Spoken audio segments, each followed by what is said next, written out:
You don't expect to see your name reduced to a footnote in your father's will.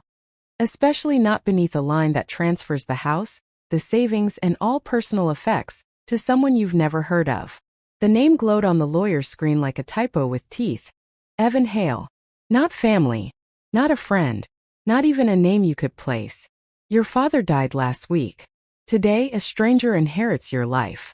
Claire sat too low in the attorney's chair. Hands nodded, watching Mr. Dalton swipe through PDFs. There's been no error, he said. The will is dated 18 months ago. It revokes all prior documents. 18 months. Back then her father was sending photos of the tomatoes he coaxed from the backyard. He'd been fine. Who is Evan?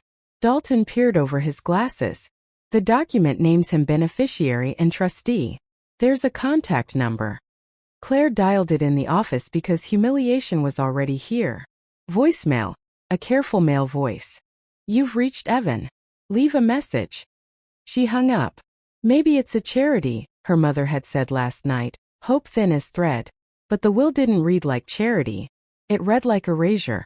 A daughter crossed out, a stranger written in. At 2 a.m. County records gave her nothing. No Evan Hale in their zip code, no voter file, no utility account. Back home she reached for the tin box in the hall closet where her father kept spare keys and dull receipts. Between warranties was a narrow envelope with a bank crest and a date that matched the will. Inside, a safe deposit box agreement. 2 authorized users. Thomas Hale and again Evan Hale. Hale. Not rare, not common.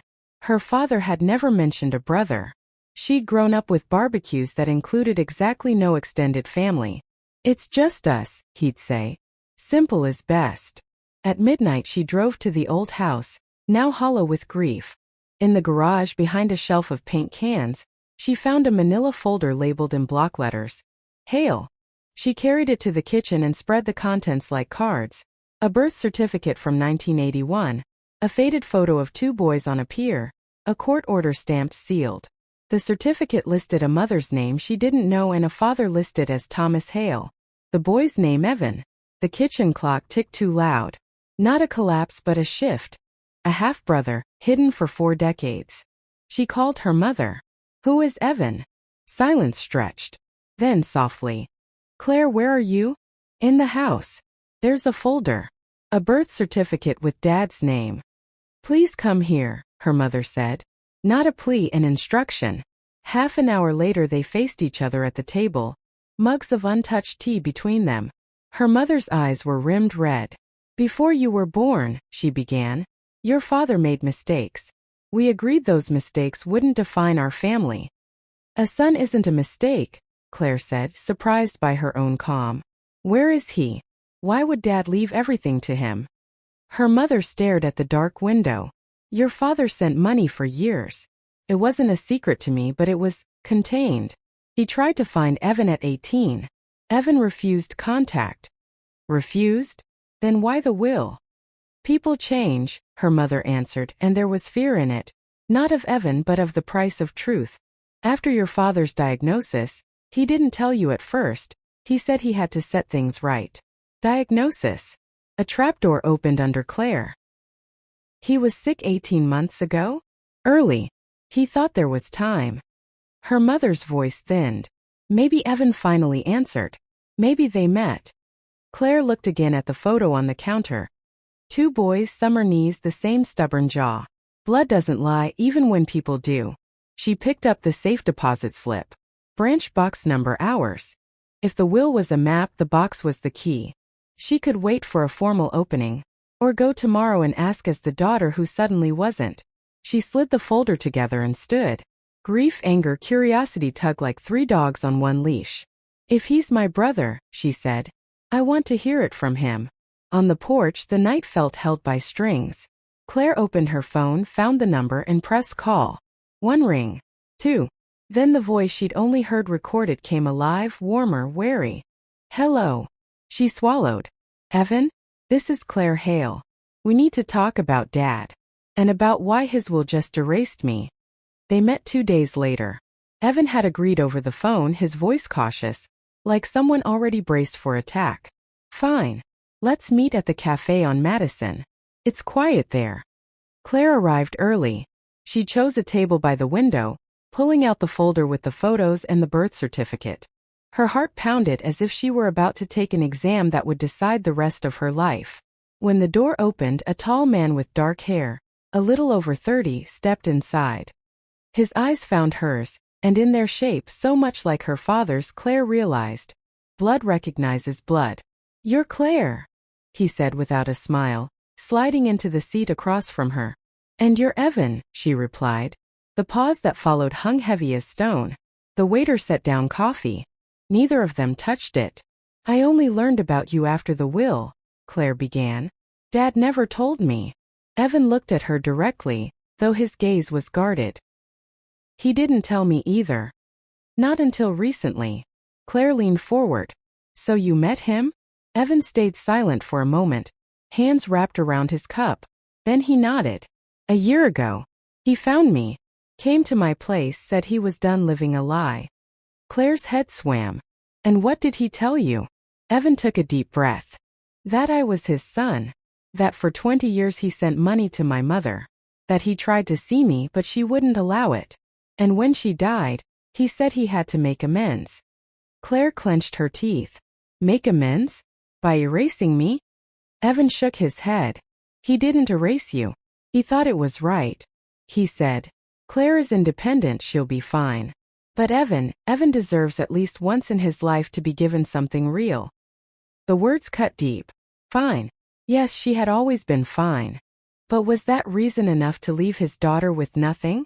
"Did he tell you he was sick?" she asked quietly. Evan looked away. "Yes. Cancer. He knew time was short.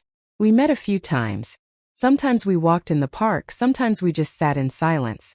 He said he regretted everything. That he wished he could start over." Claire felt the weight rise in her chest. In those words she heard her father, the same man who had taught her to ride a bike, who joked in the kitchen on mornings. And yet part of his life had been locked away from her. "Why didn't he tell me?" she whispered. Evan shook his head. "He was afraid. He thought you'd hate him." Claire pushed her cup aside. "And now what? The house, the money, all his things, they're yours. And I'm left with nothing." For the first time, Evan's expression wavered. Something human flickered, uncertainty. "I didn't ask for this. When he drafted the will, I even argued. But he was firm." Silence thickened between them, filled only by the cafe's background noise. Laughter from another table, someone calling the waiter. But between them it was only tension, raw and unrelenting. Claire placed the photo of 2 boys on the pier on the table. "This is you." Evan looked down and nodded. "Yes. He showed me that picture when he came.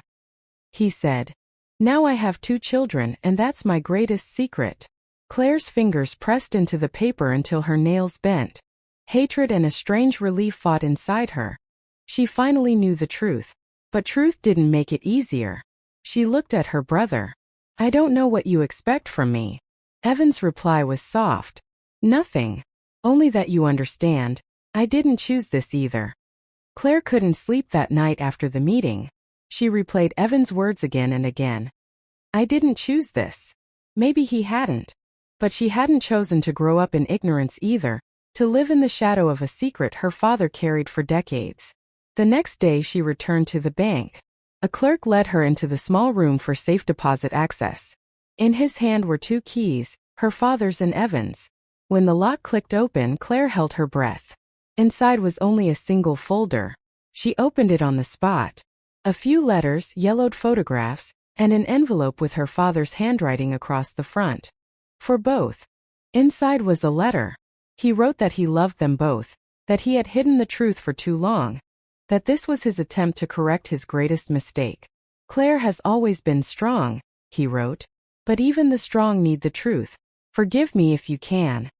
Tears blurred the lines, but the pain mixed with something warmer. Her father had known deep down that hiding the truth had cost her something priceless. Evan arrived an hour later. They sat together in the cramped bank room, leafing through the photos. In one, a young Thomas Hale held a newborn in his arms. In another, a boy in a school uniform. "Evan. He wanted us to know each other," Evan said. His voice shook for the first time. Claire nodded. clutching the letter to her chest. Inside her swirled anger, grief, resentment, and yet a fragile sense of justice. The secret was no longer buried. They spoke little about the inheritance. Yes, the house and accounts officially passed to Evan, but that suddenly felt secondary. When the notary asked about dividing belongings, Evan said, "Let Claire keep the photo albums and letters. I only want Dad's old wristwatch. That's all I need." And in that moment, Claire saw him not as an intruder or a rival, but as a brother. They stepped outside together. The cold air stung her cheeks, but inside she could finally breathe. She looked at Evan and said, "I don't have a clear answer. I don't know if I can forgive Dad, but maybe both of us have a choice, to be enemies or to be family." Evan met her eyes. "I don't know if I can accept all this right away either. But if we try, it will be more honest than staying silent."